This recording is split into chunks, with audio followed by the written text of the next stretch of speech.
कुछ दृश्य आपको विचलित कर सकते हैं। इस एपिसोड में आपको 2024 में हुए कुछ दुर्दांत अपराधों की झलक दिखाई जाएगी। कमजोर दिल वाले संभल कर बैठें।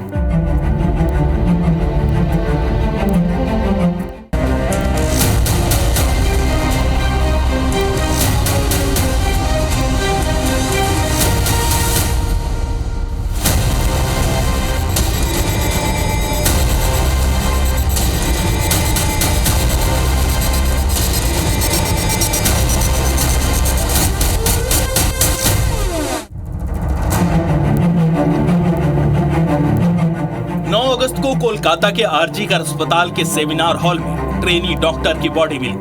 पोस्टमार्टम रिपोर्ट में रेप की पुष्टि हुई। रिपोर्ट के मुताबिक प्राइवेट पार्ट्स में गहरे घाव थे। गला घोंटने से थायराइड कार्टिलेज टूट गए थे।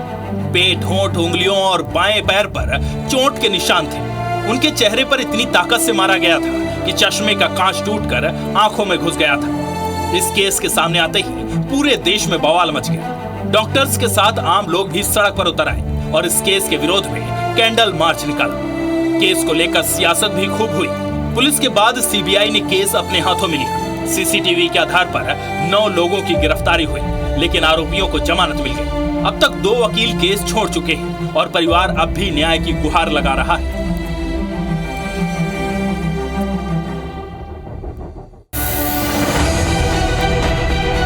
उत्तर प्रदेश के बांदा जेल में बंद पूर्वांचल और पूर्व विधायक मुख्तार अंसारी की 28 मार्च 2024 को मौत हो गई। शाम को उसकी तबीयत बिगड़ी और खबर आई कि वो नहीं रहा। उसके निधन के साथ ही यूपी में माफिया राज के एक युग का अंत हो गया। यूपी के मऊ से कई बार विधायक रह चुके मुख्तार अंसारी को कई मामलों में सजा सुनाई गई।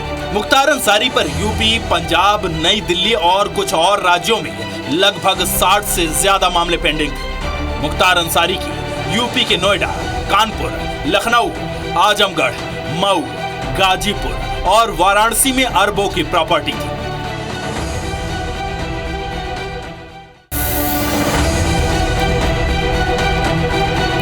बारह अक्टूबर की रात को मुंबई के बांद्रा ईस्ट में बाबा सिद्दीकी की हत्या कर दी गई। वो अपने बेटे जीशान सिद्दीकी के दफ्तर जा रहे थे। उसी बीच उन्हें गोलियों से छल्ली कर दिया गया। इस हत्याकांड की जिम्मेदारी कथित तौर पर बिश्नोई गैंग की तरफ से ली गई। इस हत्याकांड के बाद से पूरे बॉलीवुड में शोक की लहर दौड़ गई। सलमान खान, शाहरुख खान से लेकर सभी ने बाबा सिद्दीकी के घर पहुंचकर परिवार के साथ सपोर्ट दिखाया। पुलिस ने आरोपियों को गिरफ्तार कर लिया है।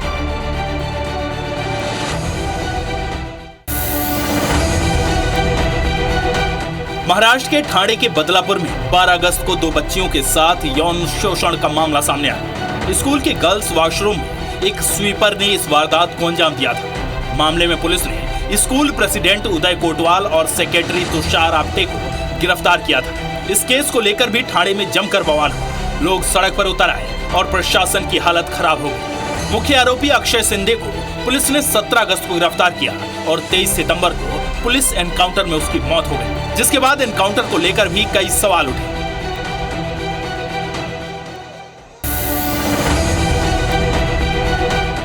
2 मार्च को दुमका के हसडीहा इलाके में स्पेन से आई महिला पर्यटक के साथ 7 लोगों ने सामूहिक दुष्कर्म किया। महिला और उसके साथी के साथ मारपीट और लूटपाट की गई। इस घटना के बाद झारखंड पुलिस की खूब थू-थू हुई। घटना उस वक्त हुई जब वो टेंट में सो रही थी। उसके पति के हाथ बांध दिए गए और uनके साथ एक-एक कर सभी ने गैंगरेप की घटना को अंजाम दिया। पुलिस ने तुरंत एक्शन लेते हुए सभी आरोपियों को गिरफ्तार कर लिया।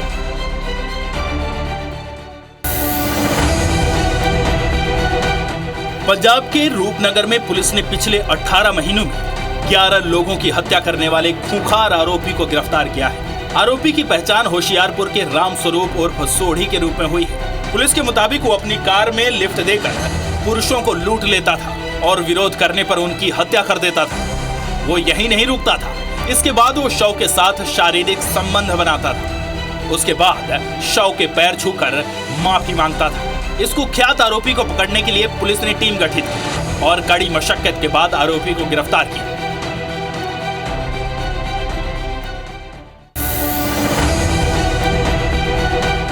उन्नीस दिसंबर की शाम लोकायुक्त की टीम आरटीओ और पूर्व कांस्टेबल सौरभ शर्मा के घर छापा मारती है। उसके बाद सौरभ के घर से जो कुछ मिलता है उसे देख टीम शॉक्ड हो जाती है। सौरभ के पास कुछ दिनों की कार्रवाई में ही 10 करोड़ नगद और 52 किलो गोल्ड, 200 किलो चांदी के सिल्लियां मिले और कई करोड़ रुपए की संपत्ति मिलती है। तो साथ ही सौरभ शर्मा की नियुक्ति को लेकर भी कई सवाल उठते हैं कि जब उसके पिता चिकित्सा विभाग में थे तो अनुकंपा नियुक्ति में उसे दूसरा विभाग कैसे मिल गया। एजेंसी ने सौरभ शर्मा, उसकी मां और उसकी पत्नी के खिलाफ लुकआउट नोटिस जारी कर दिया है।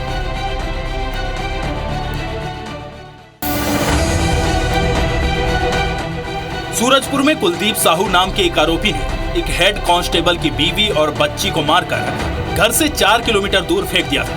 घटना के बाद लोग आक्रोशित हो गए। गुस्साए लोगों ने आरोपी की दुकान को आग के हवाले कर दिया।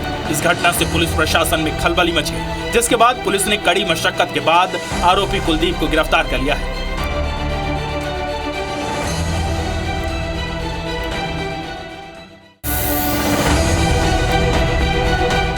मध्य प्रदेश की राजधानी भोपाल के इंडस्ट्रियल एरिया बगरोदा पठार में देश की सबसे बड़ी प्रोसेसिंग फैक्ट्री पकड़ी गई। इस फैक्ट्री के खुलासे ने सबकी नींद उड़ा दी। 6 महीने से चल रही इस फैक्ट्री से एमडी ड्रग्स मध्य प्रदेश ही नहीं बल्कि गुजरात, महाराष्ट्र, दिल्ली, पंजाब और विदेशों में भी सप्लाई होती थी। गुजरात एटीएस और एनसीबी दिल्ली की टीम ने इस फैक्ट्री पर छापा मारा और प्रतिबंधित ड्रग्स एमडीएम बनाने वाले कारखाने का भांडाफोड़ किया।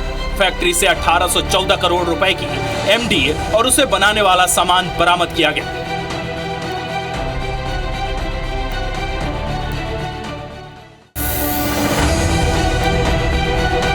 जबलपुर में 15 मार्च को हुए डबल मर्डर केस ने सबको हिलाकर रख दिया। एक बेटी ने अपने बॉयफ्रेंड के साथ मिलकर अपने ही पिता और 8 साल के छोटे से भाई का कत्ल कर लाश को फ्रिज में ठूंस दिया और बॉयफ्रेंड के साथ फरार हो गए। पुलिस लगातार उनकी तलाश में खाक छानती रही, लेकिन दोनों लगातार अपनी लोकेशन और शहर बदलते रहे। करीब 77 दिन बाद दोनों आरोपी पुलिस के शिकंजे में आए। लड़की हरिद्वार में पकड़ी गई तो बॉयफ्रेंड ने जबलपुर में आकर सरेंडर किया।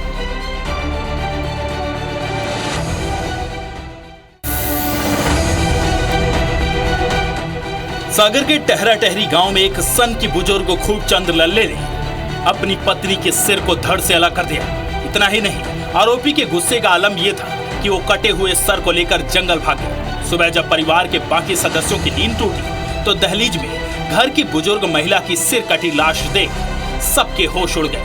आरोपी की तलाश शुरू हुई तो जंगल में एक पेड़ पर सिर टंगा हुआ मिला था। फिलहाल आरोपी की गिरफ्तारी हो चुकी है और आगे की जांच चल रही है। अंधविश्वास में जकड़े हमलावरों ने एक एक कर 4 लोगों की बेरहमी से हत्या कर दी। यहाँ तक कि 11 महीने की मासूम बच्ची को भी नहीं छोड़ा। पूरा मामला बलौदा बाजार जिले के छरछेद गांव की है। इस गांव के ही रहने वाले रामनाथ पाटले की सबसे छोटी बेटी कई महीनों से बीमार चल रही है। रामनाथ को लगता था कि पड़ोसी मोंगराबाई उसकी बेटी पर जादू टोना करती है। इस अंधविश्वास के फेर में रामनाथ और उसके 2 बेटे मोंगराबाई के घर पहुंचे और पत्थर तोड़ने वाले बड़े हथौड़े से मोंगराबाई के बेटे, उसकी 2 शादीशुदा बेटियां और 11 महीने की नातिन को बेरहमी से मार दिया। भोपाल के ज्ञान गंगा बोर्डिंग स्कूल में 8 साल की मासूम लड़की से रेप की घटना को अंजाम दिया गया और ये घटना को अंजाम किसी और ने नहीं बल्कि स्कूल के प्रिंसिपल ने ही दिया। बच्ची स्कूल के हॉस्टल में ही रहती थी। एक रोज बच्ची स्कूल से मां को फोन करती है जिसमें वो खुद के साथ ज्यादती होने की जानकारी देती है। जानकारी मिलने के बाद मां बच्ची को लेकर 28 अप्रैल को मिसेद थाना पहुंचती है। शिकायत पर पुलिस एफआईआर दर्ज कर जांच में जुट जाती है। जांच के बाद स्कूल संचालक और हॉस्टल के वार्डन को गिरफ्तार कर लिया जाता है।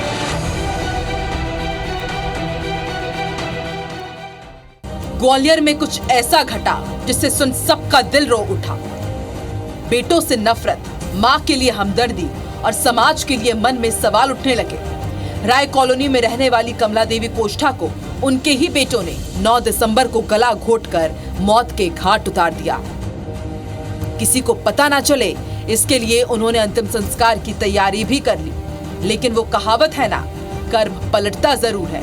पड़ोसियों को शक हुआ, कुछ लोगों को गले पर निशान दिखे तो पुलिस को सूचना दे दी। पुलिस ने पोस्टमार्टम कराया और रिपोर्ट में मौत की वजह गर्दन की हड्डी टूटने और गला दबाकर हत्या सामने आई। पुलिस ने घेराबंदी कर दोनों को गिरफ्तार कर लिया। यह घटना सरगुजा की है, जहां भतीजा और भतीजी ने मिलकर अपनी ही चाची की हत्या कर दी। सभी मिलकर शराब पी रहे थे और नशा सुरूर पर था। तभी प्रभा का एक पुरुष मित्र उससे मिलने आया और उसके जाने के बाद प्रभा की चाची यानी भिंसारी ने प्रभा के चरित्र को लेकर टिप्पणी कर दी, जिसके बाद प्रभा ने अपनी चाची भिंसारी के सिर पर जलती हुई लकड़ी दे मारी। वो बेसुध हो गई। प्रभा यहीं नहीं रुकी, उसने चाची के कपड़ों में आग लगा दी और उसके शव को अपने भाई के साथ मिलकर पड़ोसी के घर के सामने रखकर फरार हो गई। दोपहर का वक्त था। शासकीय उच्चतर माध्यम विद्यालय धमोरा में स्कूल के प्रिंसिपल सुरेंद्र सक्सेना बाथरूम गए। कुछ देर बाद बाथरूम से 2 गोलियों के चलने की आवाज आई। स्कूल में सभी छात्र और टीचर चौंक गए। बाथरूम से पहले एक छात्र निकला और उसके बाद 2 छात्राएं भागते हुए निकली,